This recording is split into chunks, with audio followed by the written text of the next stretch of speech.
오늘의 사연 시작하겠습니다. 30대 시골에서 아이 하나 키우고 있는 엄마입니다. 드라마에서나 나올 법한 저의 이야기 한번 들어보시겠어요? 아무것도 몰랐던 첫 번째 결혼은 무참히 깨져버렸습니다. 남편은 도박에 미친 사람이었고 매일 여기저기에서 돈을 훔쳐 도박을 했고 그 돈을 모두 탕진하고 또 쫓기는 그런 생활을 했던 사람이었죠. 저는 가정을 지키려고 노력을 했지만 매일 같이 찾아오는 빚쟁이들을 감당할 수가 없었습니다. 그래서 어린 나이에 이혼을 선택했죠. 그렇게 어린 나이에 이혼녀가 돼버렸고 자포자기의 심정으로 이모가 살고 있는 동네로 이사를 갔어요. 이모는 지방에서 다방을 운영했고 생활비가 필요했던 저는 이모 다방에서 설거지를 했죠. 그러다가 한 남자를 만나게 되었어요. 저희 다방에 자주 오는 남자였는데 이모가 자꾸 그 남자를 디밀더군요. 저 남자한테 그냥 자빠져 버려 알을 하나 있는데 너도 재혼이고 저 사람도 재혼인데 저 사람 집이 돈이 많아. 남자 뭐 볼 게 있냐? 그냥 돈 많고 묻어나면 되는 거야. 너도 언제까지 여기에서 설거지 할래? 그렇게 이모님의 디밀기 작전으로 저는 이 남자를 만나게 되었어요. 처음엔 돈이 가장 컸죠. 전 남편 일로 돈으로 고생을 많이 했었거든요. 그런데 만나면 만날수록 이 사람이 좋아지더군요. 남자의 아이도 저를 곧잘 따랐고요. 저는 임신을 하게 되었고 그렇게 이 남자와 결혼을 하게 되었습니다. 남편은 무던한 사람이었지만 시어머니와 아가씨는 만만치 않았어요. 처음부터 두 사람은 저를 마음에 들어하지 않았거든요. 지금 생각해보면 제가 아니라 그 누구도 마음에 들어하지 않았을 사람들이었죠. 엄마, 내가 봤을 때 저 여자 우리 돈 보고 들어온 거 아냐? 돈 때문에 지네 이모 다방에서 일한 거잖아. 오빠 그 바보 같은 놈은 저런 애가 뭐가 좋다고 결혼을 하고 난리야. 그러게나 말이다. 어디 근본도 없는 게 들어와가지고 게다가 애까지 가졌으니 뭐 그냥 딱 들러붙겠지. 저런 거머리 같은 애들이 있어. 무조건 애 먼저 가지고 보는 그런 그지 같은 애들, 애떼라고.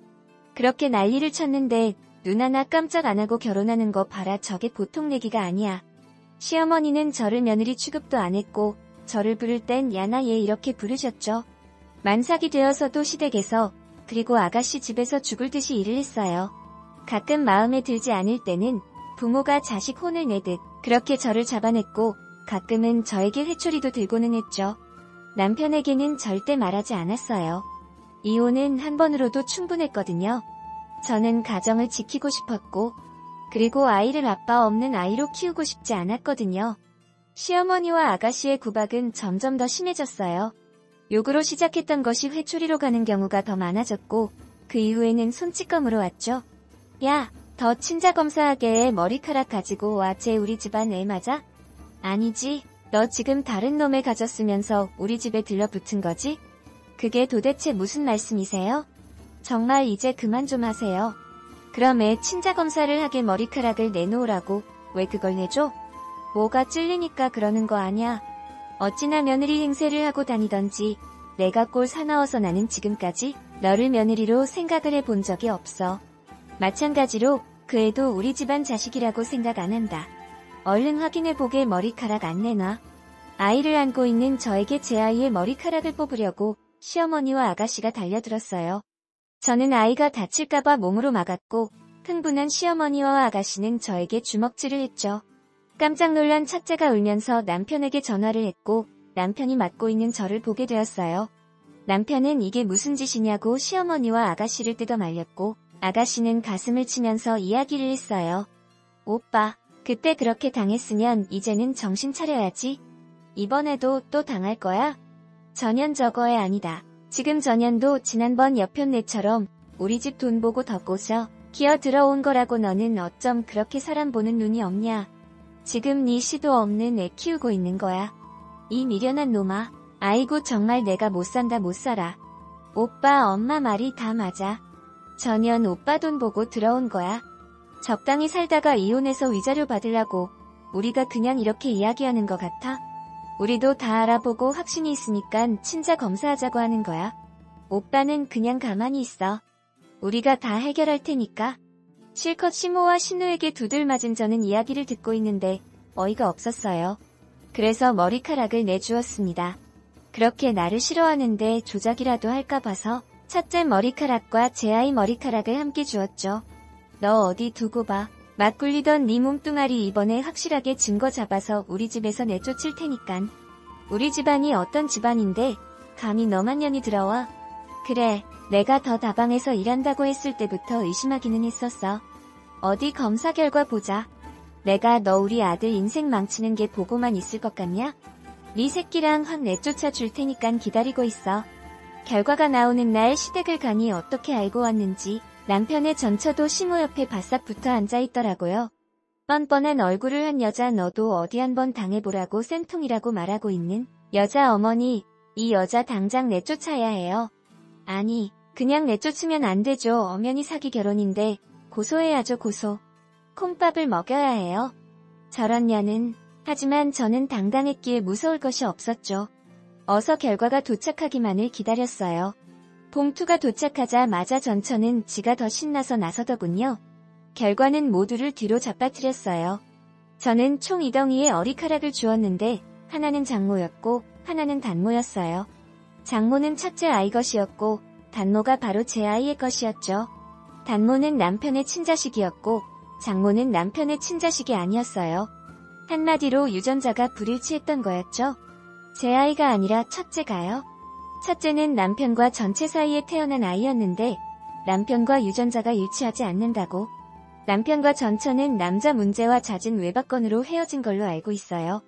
전처는 외박을 하면서 가정에 소홀했고 그리고 남자 문제도 있었고요. 그러다가 시댁에 돈을 빼돌리려다 들려서 거의 내쫓기듯 이혼을 당했다고 하더군요. 아이의 친권을 포기하는 조건으로 얼마의 돈을 받아낸 걸로 알고 있어요. 자, 더 하실 말씀들 있으세요? 다방에서 일하면 다 술집 여자고 그리고 몸 파는 줄 아세요?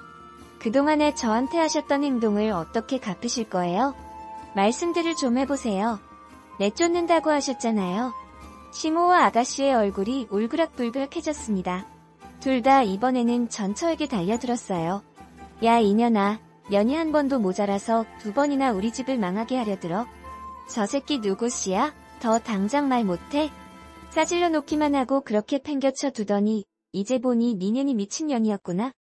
년이야말로 어디 근본도 없는 애새끼를 우리 집에 덜컥 맡기고 이제 와서 우리 며느리 음을 잡아?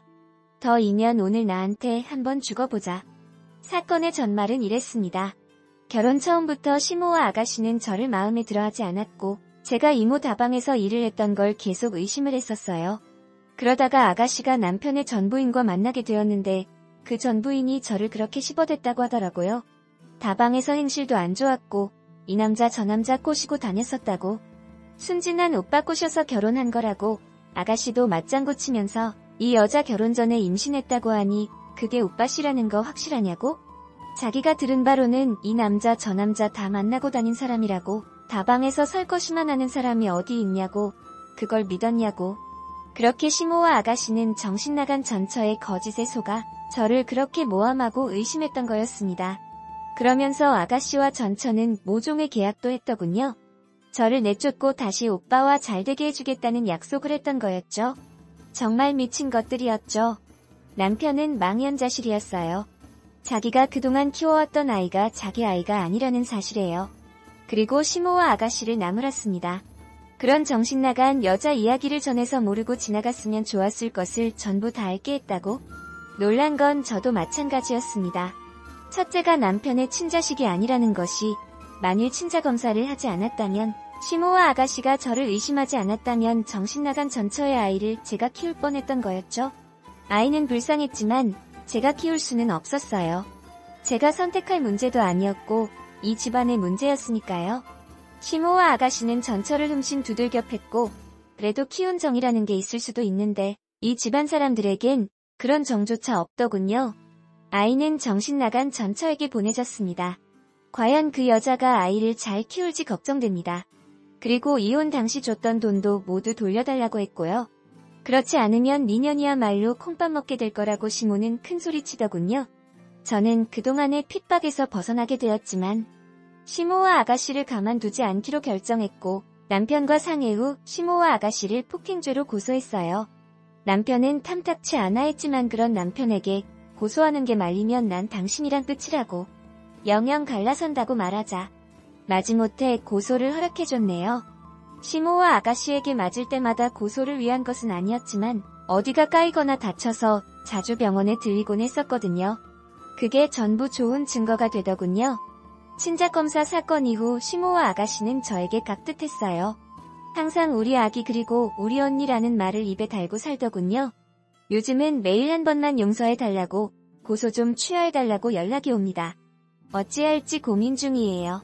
그동안 제가 마음 고생한 만큼 시모와 아가씨도 고생을 시킨 뒤 고소는 취하해줄 예정이에요. 그 전에 피 좀 말려볼까 합니다. 정말 드라마 같은 일이죠?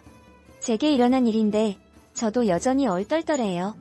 이제 며느리 대접받아가면서 내 아이 열심히 키워가며 남편한테 사랑받고 잘 살아보렵니다. 모두를 행복하세요. 그리고 저런 도라이 같은 전처도 조심하시고요. 긴 사연 읽어주셔서 감사합니다. 일 취하해주지 마시고 시댁하고 왕래하는 거 끊으세요. 그리고 저라면 남편 놈도 시댁에 반납하고 정리했을 듯 싶네요. 자기 와이프가 그 꼴을 당했다면 자기가 중간에서 컷했어야죠. 와이프가 고소한다 하니 탐탁지 않은 반응을 보였다는 게 참. 그 남편하고 살려면 조금 고생시키다 취하해주는 게 좋을 것 같네요. 긴 앞날을 생각하신다면 스니님이 당하신 거 생각하면 용서가 안 될 수도 있지요. 하지만 남편의 어머니의 동생인데 그 남편 마음도 조금은 생각해줘야 되지 않을까요?